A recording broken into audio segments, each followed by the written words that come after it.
રઘુકુળ શિરોમણી સૂર્યવંશી પરમ ક્ષત્રિય એવા ભગવાન શ્રી રામના બે પુત્રો હતા, લવજી અને કુશજી.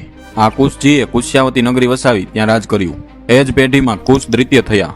એમના વંશજો કુશવાહા તરીકે ઓળખાયા અને એમના જ પુત્ર ડાભસેનજી એટલે ડાભસેલમજીના નામ પરથી આ રાજવંશ ડાભી રાજવંશ તરીકે ઓળખાયો. આ ડાભીઓએ રાજસ્થાનમાં લુણી નદીના કિનારે આવેલા મહુબા નામના રાજ્યમાં રાજ કરેલું. કાળક્રમે આ ડાભીઓએ ભીલડીગઢમાં સત્તા જમાવી હતી. ગુજરાતના પુંજાજી ચાવડાએ વેજલસિંહ ડાભીને એક યુદ્ધમાં મદદ કરવા માટે આમંત્રણ આપ્યું. ત્યારબાદ ડાભીઓ અને ચાવડાઓએ સાથે મળી માણસાગઢ, વરસોડાગઢ અને ડાંગરવાગઢ એમ 3 ગઢો જીત્યા.